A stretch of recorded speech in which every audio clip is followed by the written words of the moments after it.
Bâtir dans l'adoration, 2 points. Bâtir son culte personnel. L'adoration, ce n'est pas chanter, ce n'est pas jouer les instruments, ce n'est pas parler, pas aussi prier. L'adoration, c'est toute une vie. Au sujet de l'adoration, nous n'avons pas besoin de belles voix, nous n'avons pas besoin de doués.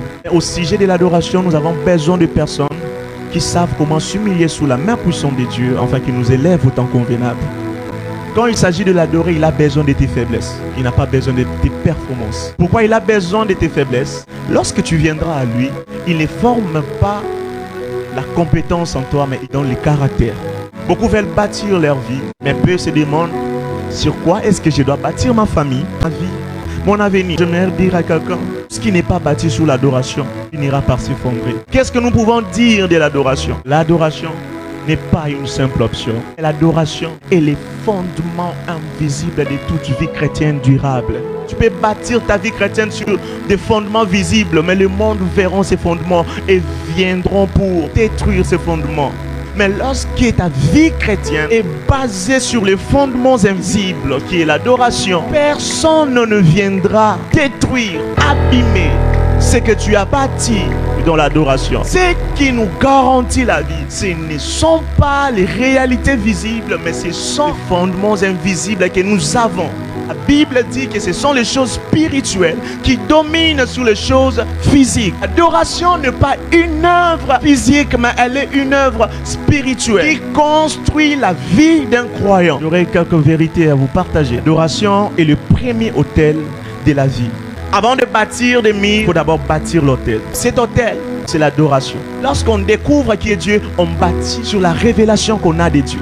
La bénédiction ne viendra jamais dans ta vie aussi longtemps que tu n'as pas encore bâti l'autel. Car l'autel précède la bénédiction, précède même la destinée. Dieu n'a pas besoin de ton argent, ton mariage. Il n'a pas besoin de tout ce que tu as. Mais Dieu a besoin de toi dans sa présence. Et lorsque tu viens dans sa présence, il te révèle qui il est. Lorsque tu as cette révélation, tu bâtis. Il fallait qu'Abraham puisse bâtir l'autel pour que les enfants d'Israël puissent hériter Canaan.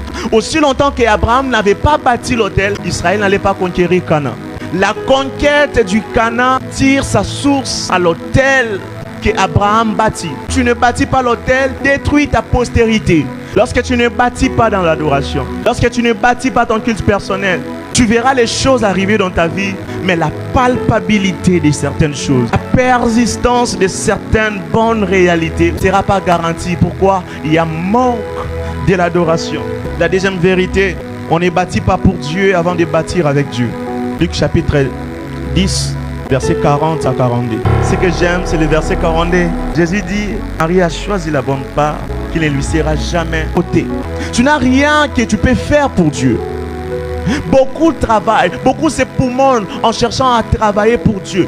Je le fais pour Dieu. Tu n'as rien à faire pour Dieu. Parce que lui a tout et il se suffit à lui-même. Mais tu as des choses à faire avec Dieu.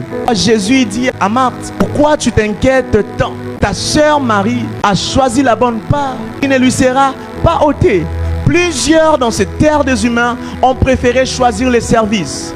Comme Marthe avait choisi les services. Mais Marie, lui, n'a pas préféré les services, il a préféré l'intimité.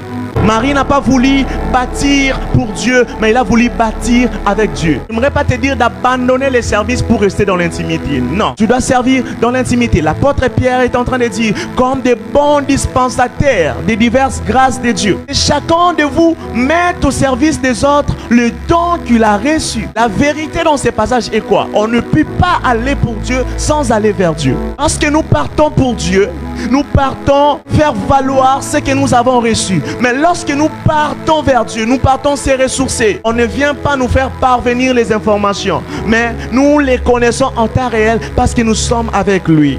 Marthe avait choisi de servir. Il a bâti dans les services. Mais Marie a bâti l'intimité. Le service sans adoration fatigue. Là pourquoi vous avez vu, Marthe plutôt était fatiguée parce qu'il se sentait seul. Les services sans adoration nous met dans le temps de la solitude. Marthe s'est sentie seule parce qu'il servait, sans pour autant être dans l'intimité, sans pour autant connaître la vie de celui dont il veut servir. Le ministère sans culte personnel dessèche. L'œuvre sans présence devient un poids. Là pourquoi pour Marthe, les services domestiques étaient pour lui un poids. Parce qu'il manquait la présence. Seigneur, oh, j'aimerais dire à quelqu'un, il y a des choses qui ne marchent pas. Tu sens le poids, peut-être tu te dis que j'abandonne de servir Dieu. Parce que ce que tu es en train de faire, il n'y a pas le Seigneur. Le Seigneur n'est pas dans ce que tu fais. On est bâti durablement que dans la présence de Dieu. Tout ce que tu es en train de bâtir, si c'est hors la présence de Dieu, cela ne sera pas durable. Et la dernière information, j'aimerais te dire, l'adoration bâtit l'homme avant de bâtir l'œuvre. Tu ne peux jamais bâtir une belle œuvre aussi longtemps que toi-même tu n'es pas encore bâti par l'adoration. Dieu ne bâtit jamais une œuvre sans d'abord bâtir l'homme. Quand tu adores, Dieu travaille ton cœur.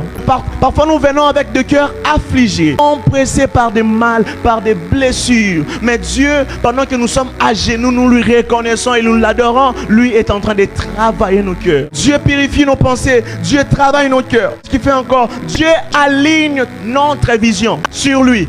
Psaume chapitre 34, verset 36. Ceux qui regardent à lui sont rayonnants de joie. L'adoration te transforme avant de te promouvoir. L'adoration te façonne avant de t'exposer. Un homme qui n'a pas un culte personnel solide ne supportera pas la gloire publique. Qu'est-ce que tu es en train de bâtir? Dieu ne te demande pas d'abord de bâtir une église, un ministère. Dieu ne te demande pas de bâtir ta famille d'abord, ton argent, ton intelligence. Ce que Dieu te demande, c'est de bâtir un hôtel. Et cet hôtel, c'est l'adoration.